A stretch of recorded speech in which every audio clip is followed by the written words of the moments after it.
Good morning. It's Ayya Vimala here in Crystal Lake.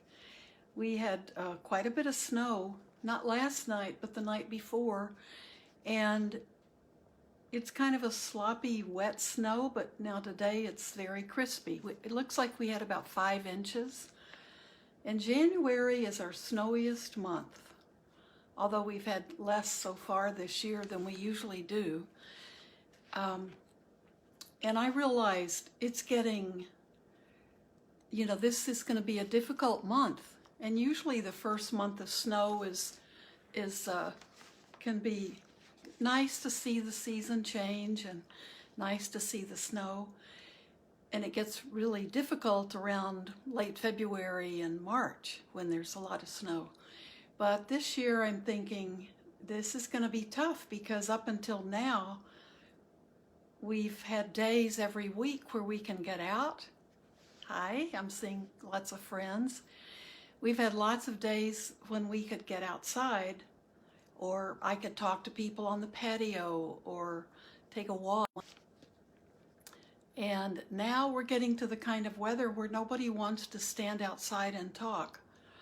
And if you're taking a walk, you're not talking, you're just taking the walk to do the walk. So I think it might be a tough January for us, and this is our first winter of the pandemic. So it will affect us. I think this will be a challenging month. That realization just hit me, and I'm sure it's hit many of you sooner. I don't have to go out in my car unless I'm going to pick up groceries. And that's been lovely. And yesterday, my next door neighbor, there's a really lovely couple who are in the apartment next to me, and Paul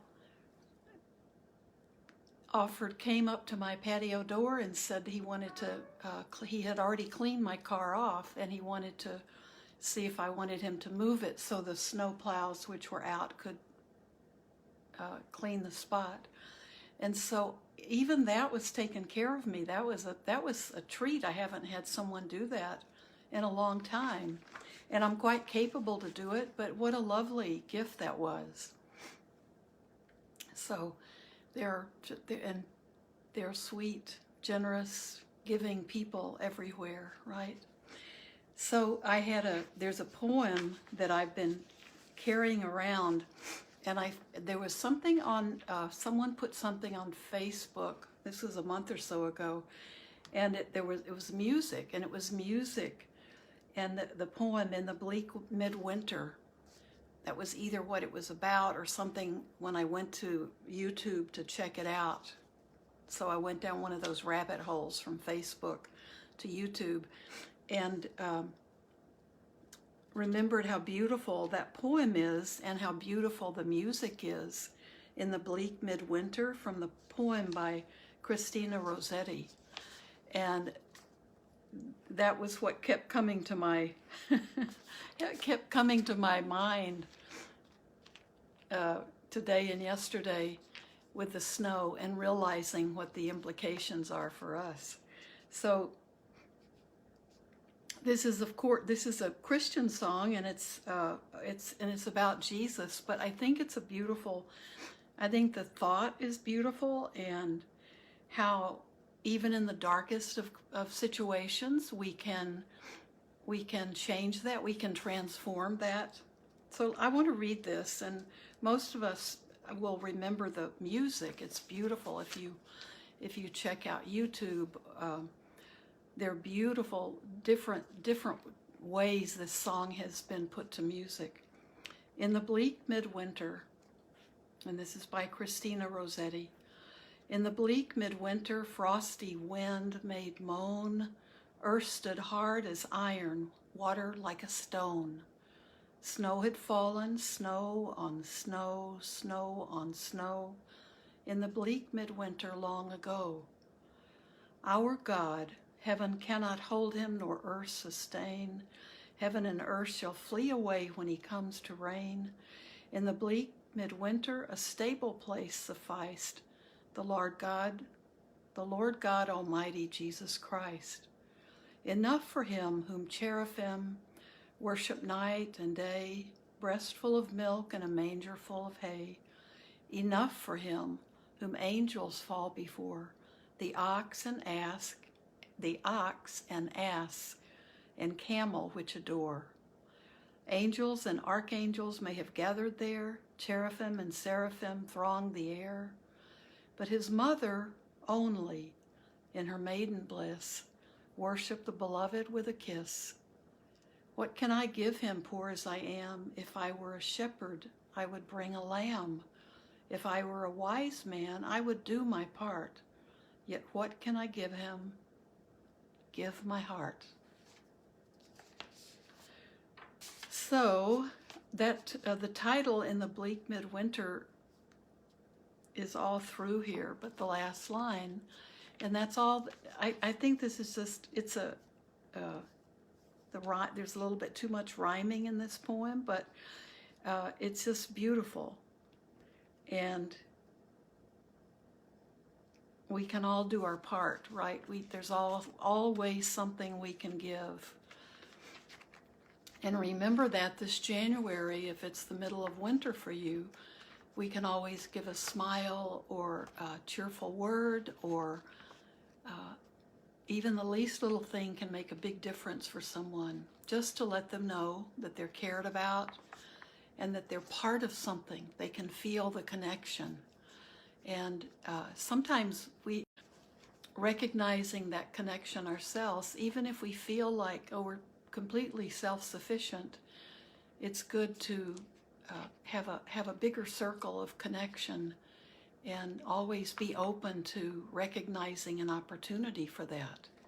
So reading the poem does not do it justice. If you go and listen to the beautiful music, you'll have this becomes an earworm, but it is beautiful music. So I hope everyone's having a quiet New Year's Eve and letting this be a day of thoughtfulness, a day of reflection. I don't really believe at all in getting ourselves caught up in New Year's resolutions, because we know all the statistics on those and how we all break them within a couple of weeks. But we can set our intentions for each day, and we can think about the year and think about, there may be things that we want to accomplish spiritually.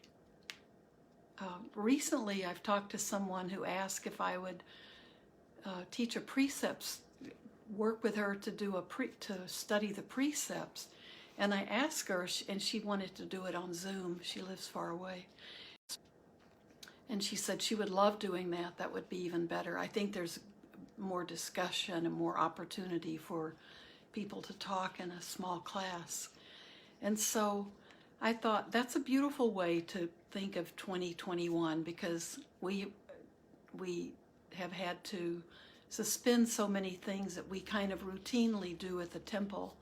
But having a class on the precepts and the Eightfold Noble Path, or the Noble Eightfold Path, could be a wonderful kind of class to have, a short class, but to get people going on looking at the precepts and what they are and what they can be in our lives. So we can set some intentions of things that we'd like to do. So now that's an intention that I have to try to get that together and get that set up. And that's motivating. And of course, I'll, like a lot of you I know, will be looking and seeing what kind of classes there are that we can take, or projects that we want to embark on. And those can be, I don't think we should set them up as our New Year's resolutions. I think we should just have our intentions rise up for us. But we need to sit quietly and think about this past year, think about the people we've lost, and think about the things we've lost from our lives. And sometimes when we think about what things have been taken away from us, or how much movement has been taken away from us, for me, it's been really good to see that a lot of the going and doing things was maybe unnecessary, was maybe a kind of running away from who I needed to be with, myself. And I've found some deep value in being more just on my own, a little bit more like that rhinoceros, wandering around by herself. So I think we can look back and see the things we've learned for ourselves personally through the last year. But we're not at all at the end of the pandemic, but I think instead of putting ourselves on a new diet or a new exercise program, it might be better to think of how has this year been for us spiritually, and how have we weathered the year spiritually, and what have we done. I see a good friend who's an artist is watching. Hi, Steve. And think about things like how creative have you been with your time, with your energy, in your life. And there's a lot we can do if we can sit in silence and be with ourselves and just reflect on the year, ask the questions that we need to ask and look for the answers, and just keep moving forward. And if you're in this winter season, I think for me, I think January might be a rough month because I'm used to having more I don't get out and do the kind of walking or hiking that I'd love to be doing, but I do. Speaking of nature and the lessons it has to teach us, I wanted to share with you one last time my amaryllis. But you notice the big blossoms now.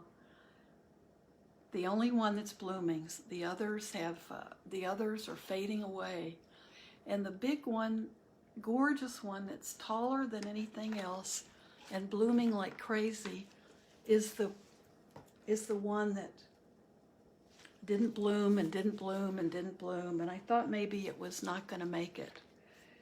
And it just waited for the others to do their thing, taking all the energy from it. And now it's the most magnificent one, and it's tall, and I probably have a week to just thoroughly enjoy it. So just this one plant has been just a beautiful experience. It's an indoor plant. And as all of you know, if you've ever watched me before, the squirrels are important for me. And they finally came out. Oh, there's one. They're coming down. They can't get to the food that I put under the tree for them. So yesterday I put some at the edges of my patio where the snow hadn't hit. And they've enjoyed those. So I still have the squirrels, but I'm having to make some adjustments. And I'm looking at, I'm trying to find a way to keep their water heated. So I still think January could be a rough month, and I wouldn't ordinarily say that. I usually can sail through January.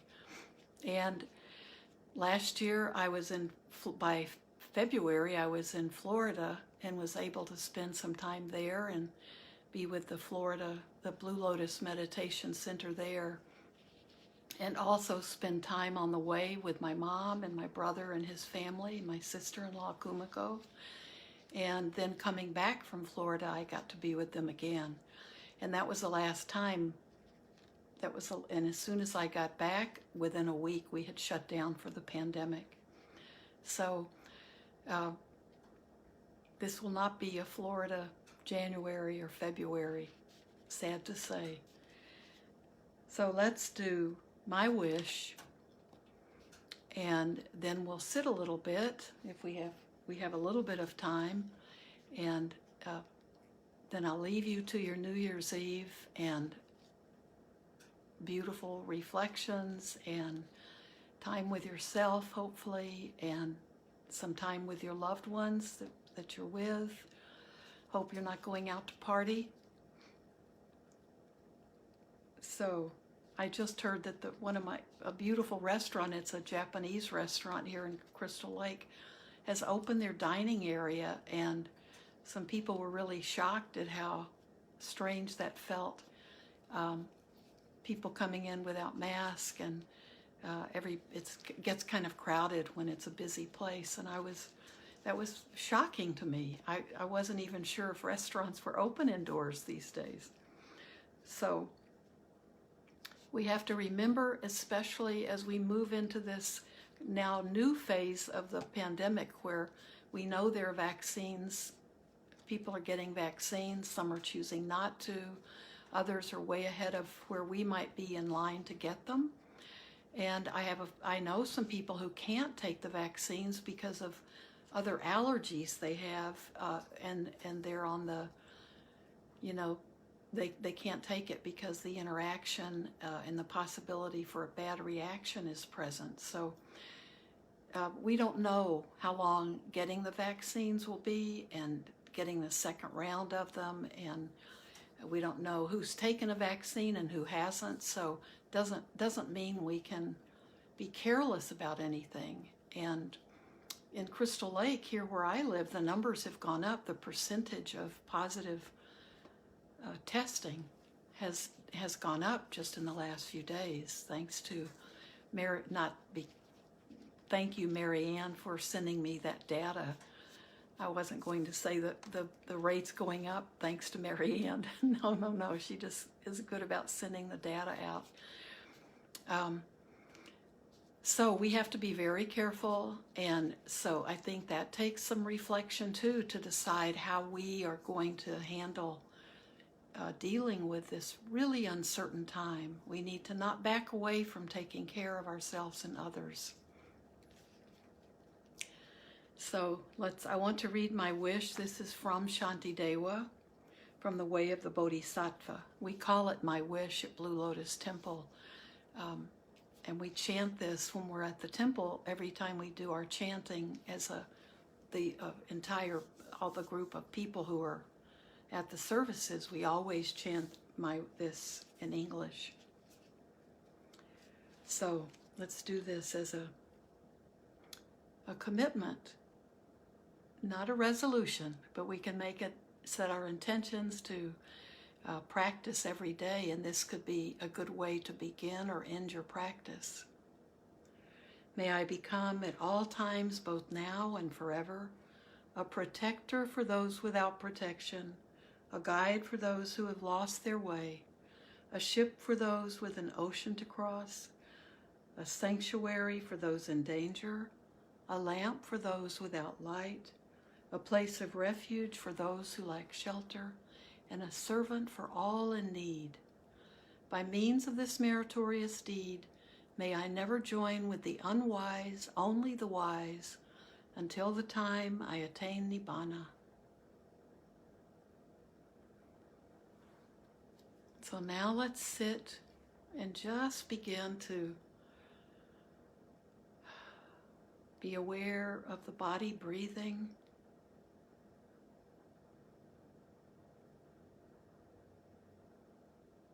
Just be with that breath.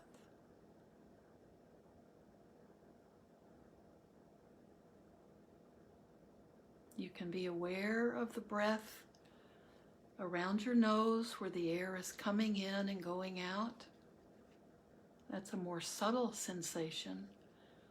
Or you can choose to be aware of your breath, feeling with your hand on your tummy, or just the awareness of the rise and the contraction of your belly as your lungs inhale the air, and as you exhale, you'll notice the belly contracts a little. You can feel your breath that way.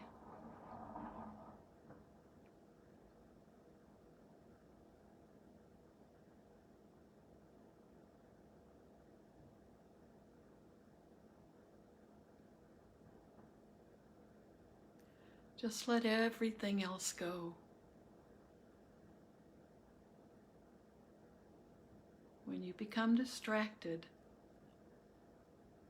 then be aware that you haven't been noticing the breath.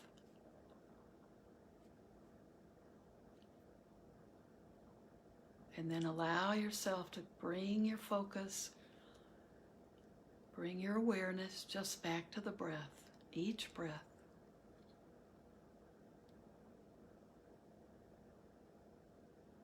And it can help you if you count your breaths, especially if you're new to meditation.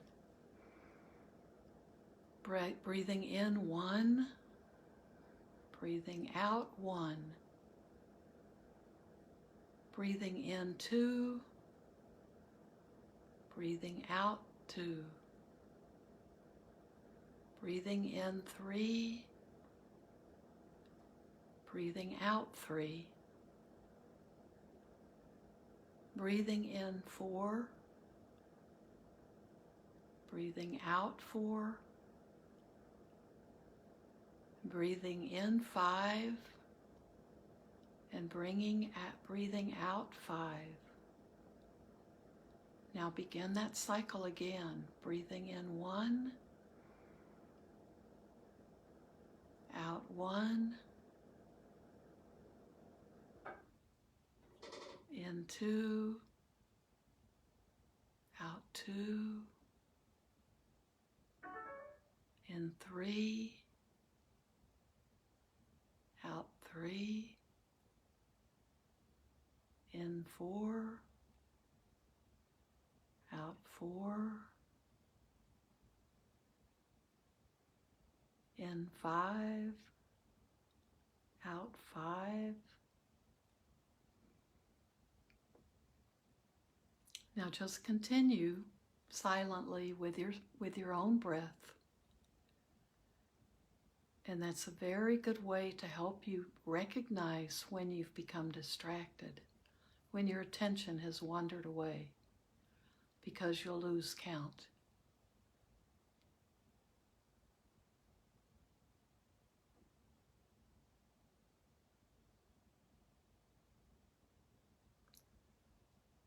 And our minds will always wander at some point.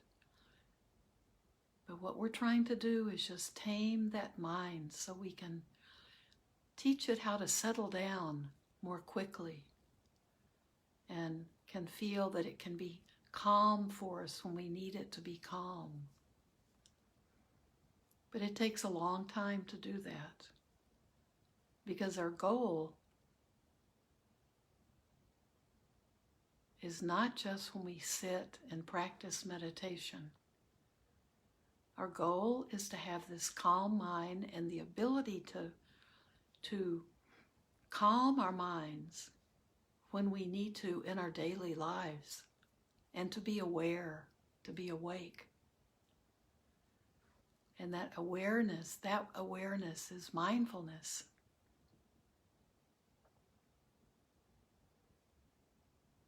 We're really seeing things clearly. We're understanding that the way we're seeing things is in harmony with the way things really are. And we want to be able to do that all during the day.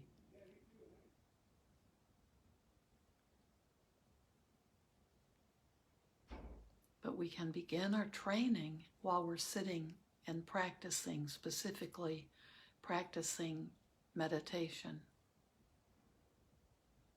We're cultivating our minds in this peaceful way.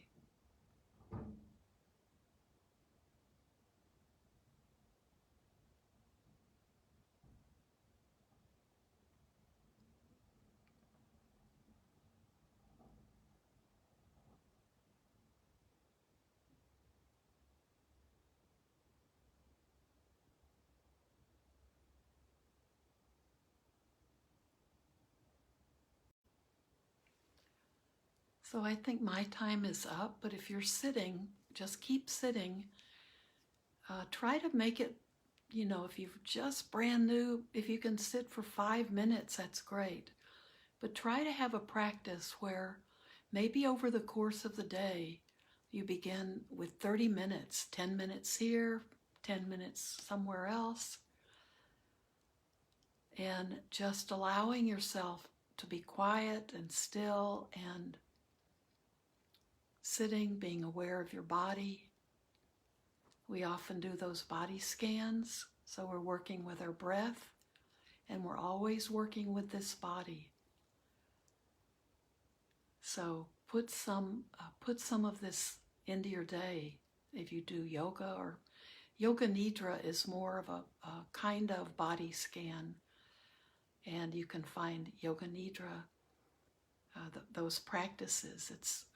It is a form of meditation, a body scan, and just have someone guide you. And it's very restful, but it's also very good practice. But you can sit with yourself anytime. All you need is you and the willingness to do it. Then you can find a spot, find the space, find the time. But just stick with it and let it become something that you do daily and look forward to. Don't think you have to start off doing big chunks of time. Start slow, but start and be consistent. Try to do something every day. So I'll talk to you again. I'll talk to you again tomorrow. It's New Year's Day, and some of you may be have other things to do. Don't worry about that, but I'll be here. Okay. Thank you so much, and I hope we're all mindfully welcoming in this new year. Don't have any expectations, but we can do so much with so little. Thank you so much. Bye-bye.